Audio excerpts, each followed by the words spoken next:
ada. Tak masuk. Dia cuma tahu tak masukkan. Dia dengar orang kata tak baik tapi tak masukkan. Jadi yang paling utama sekarang ni, dia kena betul-betul pegang pada Quran dan sunnah. Kalau antivirus Quran sunnah dah masuk, insya-Allah dia tak akan buat macam tu. Dia akan elak-elakkan. Cuba mengelakkan ya. Cuba mengelakkan. Dan kita akan kongsikan lagi pelbagai pengalaman menarik di sebalik apakah mungkin tips tadi. Ada datang orang yang banyak antivirus pada mukanya, banyak virus pada mukanya. Anda kena bersiap dari awal. Ulangi dalam, kita mungkin masuk tengah kanan keluar tengah kiri, tapi kita sematkan berulang kali dalam jiwa kita, ulangi subhanallah untuk menepis segala mungkin dayah yang cuba dibawakan untuk merosakkan pemikiran kita. Kita rehat seketika, kembali lagi selepas ini dalam Motivasi Pagi.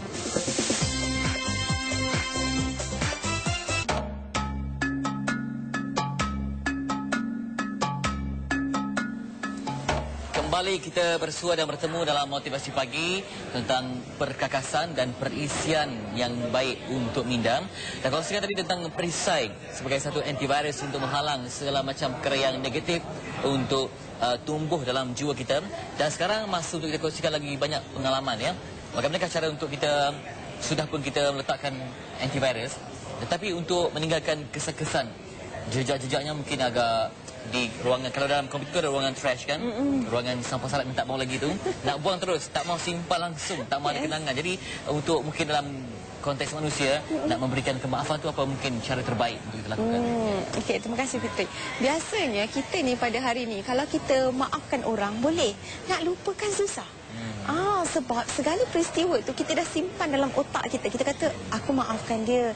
Tapi ada lagi kesan dalam hati. Jadi ada teknik dia. Salah satunya saya bagi contoh antara klien saya lah ya. Waktu saya buat program motivasi, ada seorang Indian lady. Dia cleaner time tu dan kita buat program motivasi untuk universiti waktu tu. Dan dia cleaner dan dia kata pada saya, you suruh I maafkan orang, tapi macam mana I nak maafkan bos I yang dia penampak I? Penampak I depan orang ramai. Ini kisah benar ya Fitri. Penampak I depan orang ramai dan dia katakan pada I, you kerja, I yang bagi duit, I yang bayar. So perempuan India ni rasa sangat sedih. Dia dah maafkan bos tapi hari-hari kena kerja dengan bos tu sebab dia tak ada kemahiran lain. Dan suami wanita ni seorang yang cacat, anak dia pula sedang sakit. Jadi siapa yang nak usaha, nak jaga dan sebagainya. Saya kata pada dia, sekarang ni cara kita nak lupakan mudah. Kita tukar pandangan kita. Kalau selama ni perempuan India ni bila tengok bos ni, dia rasa geram, dia rasa marah, dia rasa menyampah. Sebab ialah orang dah penampak kita kan. Sekarang ni cuba fikir, bos ni walaupun dia kaya, dia ada duit banyak, dia ada rumah besar, suami sayang ke apa semua, tapi rasa-rasanya Tuhan suka tak perbuatan dia? Bila dia tampar orang, Tuhan suka tak? Tuhan tak suka. Kalau Tuhan tak suka, Tuhan sayang tak dia? Tuhan tak sayang. Kalau Tuhan tak sayang, bererti dia tidak akan tenang seumur hidup dia. Kalau dia boleh penampar seorang perempuan India yang pekerja dia boleh penampar orang lain, dia boleh tengking orang lain, dia boleh maki orang lain. Kalau kehidupan dia penuh dengan maki hamun, dia tidak akan tenang. Jadi Fitri, orang macam ni, kalau untuk perempuan India ni, selepas ni tolong pandang bos dia dengan pandangan yang kesian. Aku ni miskin, memang miskin. Ada suami-suami cacat, ada anak-anak sakit. Tapi dengan hasil sedikit yang aku dapat, aku boleh jaga suami aku, boleh jaga anak aku. Tapi yang wanita bos yang kaya ni, dia kaya raya tapi tidak tenang. Tuhan tidak sayang, kesian kat dia. Cukuplah dia buat aku maafkan dia, aku lupakan dia sebab kesian. Ya, kesian ya. Kita tengok muka orang kalau dia jahat kan, kita rasa menyampah kita. Kesian orang macam teknik terbaru lah teknik terbaru betul. Dan kalau pula dalam kes di mana kita ni sebagai komputer, kita boleh reformat, reinstall, senang cerita, tukar kepala dengan orang lain ya, kita buang otak buat proses pembedahan, senang. Tapi ingatan tu kekal sepanjang zaman. Apakah dalam suasana praktikal manusia ni, apa yang perlu kita lakukan supaya kita dapat menyusun semula idea-idea baru, kenangan-kenangan baru yang lebih segar, melihat satu perspektif yang lebih segar, imajinasi yang baru, dan bukannya terikat dengan kenangan lama yang mungkin akan menarik kita ke belakang. Sebab zaman sekarang semua orang nak maju ke depan dan bukannya untuk berundur ke belakang. Kita dalam konteks reinstall dan juga reformat minda kita ni, apa ya yang kita nak lakukan? Saya suka dengan soalan ini Fitri, di mana ini yang paling utama. Setiap orang ada pengalaman dia yang tersendiri. Ada pengalaman pahit dia yang kadang-kadang dengan pengalaman pahit itu kan, dia tidak boleh jadi orang hebat. Contohnya seorang isteri yang pernah kena dera dengan suami, pernah kena sepak terajang. Ini antara kisah benar ya. Dia pernah kena sepak terajang, dia pernah kena dera dengan suami. Bila dia dia dah bercerai, dia rasa tidak ada lelaki dalam dunia ini yang boleh bela aku, yang boleh jaga aku. Semua lelaki sama, semua lelaki jahat. Jadi dia akan develop kehidupan dia dengan fikiran yang negatif, minda yang salah. Ya, cara dia mudah. Kita kena buat satu teknik muhasabah diri. Duduk diam-diam dalam masa katakan 20 minit. Duduk diam-diam dalam 20 minit. Bayangkan kita kembali ke zaman sebelum kita nak diceraikan. Sebelum kita nak diceraikan, pada satu ketika 20 minit sebelum nak diceraikan, apa berlaku pada ketika itu? Kemudian bayangkan, ada setengah klien dia, Fitri, bila dia buat bayangan ni, dia menangis. Sebab kisah-kisah tu dia dah simpan lama. Dia dah tak pernah ungkit. Sekarang ni bila dia ubah balik pemikiran dia, dia teringat balik, dia nangis. Tak apa, menangislah. 20 minit bayangkan. Kemudian bayangkan 10 minit sebelum penceraian apa berlaku. Cuba dengar apa suami kata, apa suasana ketika itu. Cuba tengok apa suasana ketika itu. Cuba rasa, cuba fikir apa yang berlaku ketika itu. Kemudian 5 minit sebelum penceraian, bangkit dengan semangat baru. Semangat baru yang macam mana? Tak apa ya Allah, bagi fahaman baru. Tak apa ya Allah, hari ini aku bercerai dengan dia, mesti ada pengganti yang lebih baik. Mesti ada lelaki yang lebih baik boleh jaga aku. Mesti ada hikmah yang lebih baik. Sebab Allah sayang aku, Allah bagi bercerai dengan dia. Kita bangun dengan fahaman baru. 5 minit sebelum tu, lepas tu kita dengar bahawa aku ceraikan engkau dengan talak satu, katakan. Aku ceraikan engkau dengan talak satu, tapi dengan fahaman baru. Lepas bercerai tu, terus tak apa, ada lelaki yang lagi baik. Ini pahala daripada Allah, ini fitrah daripada Allah, ini kurniaan daripada Allah. Lepas ni ada pengganti, insya-Allah, yakin. Jadi lepas tu kita tarik nafas, kita akan jadi orang baru, semangat baru. Itu cara nak install. Mungkin di sebalik minda kita yang positif, ada mungkin tangan-tangan gatal yang cuba melayari, kalau kita di komputer kita melayari internet, tapi melayari perasaan kita, cuba untuk memesongkan fahaman kita, yang cuba untuk merosakkan mungkin akidah kita. Apakah mungkin cara terbaik untuk kita menepis? Sebab kadang-kadang kita ni mungkin tak perasan, kalau mungkin secara berhadapan kita nampak kan, tapi musuh yang tersembunyi yang mungkin dapat merosakkan kita, yang dapat menangkis ataupun menyuntik elemen baru yang sebenarnya merosakkan kita, yang tak kita perasan. Mungkin perisai yang paling mujarab untuk ada di sekeliling. Fitri, untuk orang-orang macam ni, contohnya lah, orang-orang macam ni, dia kadang-kadang insertkan salah sangka banyak dalam otak kita. Kita tengah okey, tapi dia akan masukkan elemen-elemen, kau tahu tak nanti suami kau macam ni, kau tahu tak anak kau macam ni, kau tahu tak nanti kau kalau terlalu, katakan kau suri rumah, kau bukan tahu suami kau buat apa dekat luar. Jadi dia banyak masukkan elemen negatif. Cara nak mengatasi orang macam ni adalah kita kena selalu berbaik sangka. Macam mana nak baik sangka? Contohnya, saya bagi contoh paling mudah.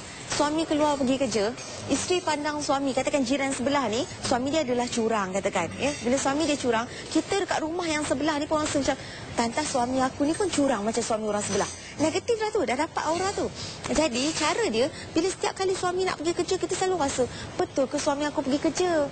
Betul ke suami aku balik lewat ni sebab kerja lebih masa? Entah-entah ada perempuan lain.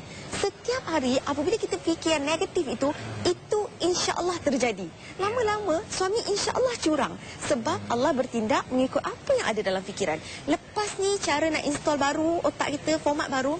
Suami nak kerja je, nak keluar je daripada rumah, nak sampai ke pintu rumah nak keluar tu, terus kata dalam hati ni, ya Allah ya Tuhanku, engkau jaga dia dengan iman. Dia pergi kerja dengan iman yang sempurna, engkau balikkan dia daripada kerja tu dengan iman yang sempurna.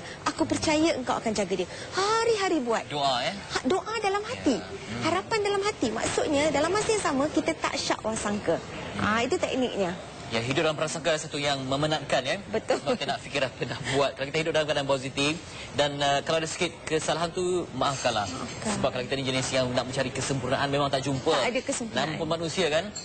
Kalau nak cari yang sempurna tu memang takkan jumpa. Baiklah, kita akan kongsikan pula dalam konteks mungkin yang lebih luas, sahabat masyarakat di sebalik kita memugar minda kita yang baru ini. Semuanya selepas ini dalam Motivasi Pagi.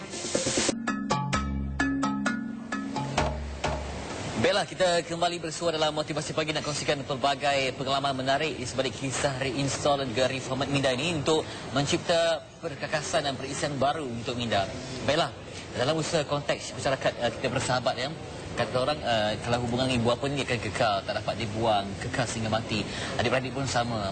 Tapi dalam konteks sahabat ni, kita dalam sepanjang hidup kita melalui pelbagai jenis sahabat. Kadang-kadang kita dah sayang sangat sahabat ni macam adik-beradik. Tapi akhirnya ya mungkin berlaku insiden menyebabkan kita rasa tergugat keimanan juga. Sayang kalau kita buang. Jadi kita nak macam ni, konsep dia macam ni. Kita nak hijrah ke satu tempat yang baru, kita tak mau buang dia, nanti dia tersesat. So kita nak membawa bersama dia, di samping kita nak melupakan memori pahit. Katakan dia mungkin tipu kita sama ni ke, Pernah tikam belakang. tikam belakang, sedangkan kita dah memang anggap dia macam darah daging sendiri. Jadi kalau kita tinggalkan dia, dia akan terkontang-kanting. Kalau kita dah bawa ke depan pun, kita takut berulang kembali. Berhadapan dengan dilema, dua pilihan yang berat. Ya. Okey, satu yang paling utama Fitri, kita kena tanya balik diri kita. Reinstall dari format minda ni adalah banyak bertanya diri. Banyak bertanya balik semula diri kita, apa tujuan kita berkawan dengan dia? Apa manfaat kita berkawan dengan dia? Apa tanggungjawab kita berkawan dengan dia? Kalau kita bawa semua tanggungjawab tu sebab kita sayangkan dia dan sebab kerana Allah, kita ada tanggungjawab nak bawa dia ke arah kebaikan. Sebab dia ni dah pernah tikam belakang, ada pengalaman yang buruk-buruk lah dengan kita. Tapi kalau kita tak bentuk dia, kita tak bantu dia, dia akan buat dekat orang lain juga benda yang sama. Sekarang ni kita nak bawa dia. Jadi kita sendiri kena kuat, kita sendiri kena banyak mengajar. Mengajar dan mengajak. Ajar benda-benda baik pada dia dan ajak dia ikut kita. Tapi kata ajar tu dengan cara berhikmah. Tidak boleh sekali-sekali pun kita tengking dia, kita tinggikan suara dan sebagainya. Kau kena ikut aku. Dan kalau dia tidak berminat nak ikut kita, cara kita katakan, kita tidak boleh memaksa. Yang pertama kita kena ingat hidayah daripada Allah. Ada orang keliru. Dia tak mahu putuskan silaturahim tu. Tapi pada masa sama kita dah tinggalkan dia, macam mana kita nak masih lagi mencipta hubungan atas rasa gentar kepada hukuman Allah. Sebab kalau kita putuskan terus, mungkin seumpama memutuskan silaturahim, sedangkan itulah mungkin punca rezeki yang baik kan. Jadi apakah mungkin yang terbaik? Masihkah perlu menghantar SMS? Perlukah menulis surat lagi? Macam mana tu? Okey. Kadang-kadang orang tidak faham apa maksud memutuskan silaturahim ataupun hubungan. Kita tidak sedar yang ada wujudnya hubungan rohani.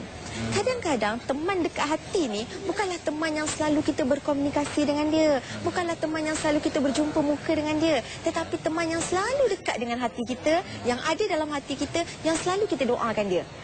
Ini silaturahim rohani. Doakan dia setiap hari. Bukan bererti SMS setiap hari dah orang tak layan, SMS lagi. Itu kadang-kadang itu bolehlah diamalkan, tapi kadang-kadang dia tidak memberi apa-apa manfaat. Lebih baik kita doakan dia dan jadikan sebagai rutin harian. Boleh kita sedekahkan Al-Fatihah, Yasin untuk dia. Moga-moga dengan amalan kita ni akan erat silaturahim. Dia lari pun akan dekat. Dan satu lagi Fitri, ada ayat-ayat tertentu yang boleh kita amalkan. Contohnya ayat Quran surah Ar-Radd, ayat surah Ar-Radd ayat 31, di mana surah ini bila kita amalkan, kemudian kita seru nama sahabat kita, insya-Allah sahabat yang jauh-jauh tu akan dekat dengan kita. Ini biasa diamalkan untuk anak yang lari berbulan-bulan ke, isteri lari tinggalkan suami ke, sahabat ke dan sebagainya. Jadi ada cara dia. Ada cara dia. Bermaksud Al-Quran menyediakan semua sumber rujukan betul. yang sangat lengkap, yang tunggu kita lah ni yang mungkin malas untuk mengamalkan. Baiklah, dalam konteks kita untuk menjadikan perkasan yang baik untuk minda kita ini, apakah kita perlukan peralatan yang mahal, perlukan buku-buku yang hebat-hebat, perlukan motivasi yang ramai, ya, orang-orang yang ramai untuk kita sama-sama merancangkan minda kita, ataupun apakah mungkin cara yang paling murah, mungkin kita tidak mampu dari segi kewangan, apa cara yang paling murah tapi berkesan untuk kita mengaktifkan minda kita selalu? Cara paling murah, simple je. Fitri, simple je. Kita cek balik diri kita daripada hujung rambut sampai hujung kaki, apa yang kita ada. Kita ada dua tapak tangan yang sempurna, kita ada kaki, kita ada diri dan sebagainya. Saya bagi contoh untuk seorang isteri yang dimadukan suami dia. Ya, ini kes yang sensitif. Ada isteri yang dimadukan suami, dia hidup dalam tekanan. Otak ni dah penuh dengan install benda-benda, aku suami dah tak sayang, suami dah benci, suami dah suka perempuan lain. Apa yang suami buat dengan dia, suami buat dengan aku. Itu yang buatkan negatif. Tapi kita kena kembali balik pada fitrah. Tangan kita ni Fitri, ya, bukan kita punya tangan, Allah punya tangan. Allah nak ambil bila-bila Allah boleh ambil. Jantung kita Allah bagi pinjam sekejap, Allah nak ambil, Allah ambil. Nafas kita Allah bagi berhenti bila-bila pun boleh. Apatah lagi suami kita, Allah nak ambil pinjaman, bagi dekat orang lain, pinjaman. Jadi sementara dia milik kita, kita kena fikir macam mana nak jaga dia yang terbaik, supaya suami nanti jadi jambatan ke syurga, isteri jadi jambatan ke syurga juga. Cek pada diri. Ramai orang yang mungkin periksa kesihatan, sakit jantung, sakit hati, tapi tak periksa hatilah. Betul. Tak periksa dalaman kejiwaan itu yang paling penting sekali.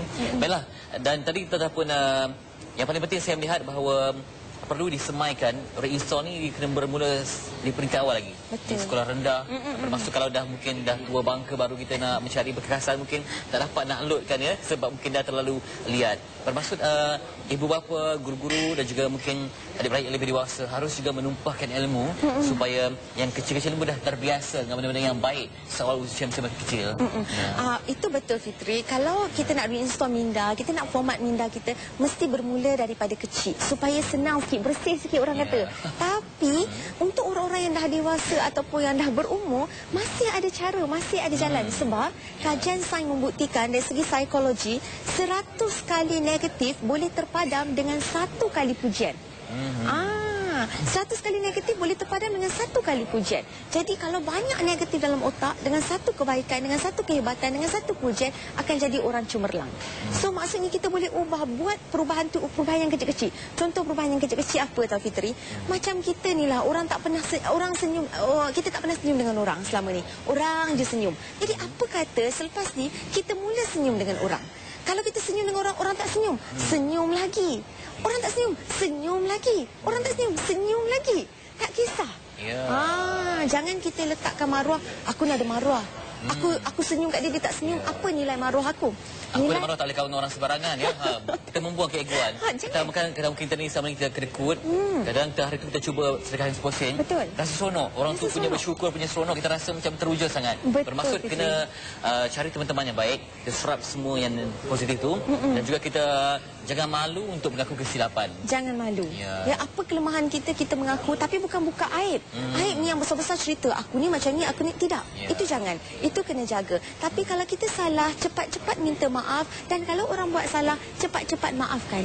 Kita khawatir kalau esok amal ibadah kita banyak lah ni Fitri, amal ibadah banyak, kita orang baik, tapi kita susah nak maafkan orang. Kita banyak salah sangka dalam fikirannya. Bila kita nanti sampai dekat akhirat, takut-takut kaki kita tertarik ke neraka sebab kita jenis susah maafkan orang. Penting juga ya untuk menjaga hubungan manusia ni dan juga hubungan Allah, itu yang paling penting sekali. Terima kasih untuk Laila berkongsi pengalaman yang cukup menarik sekali.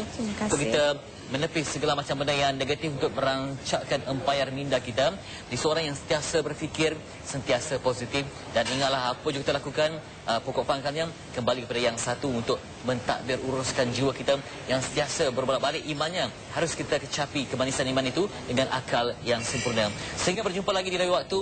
Sekian dari saya Ahmad Fitri Haya. Assalamualaikum.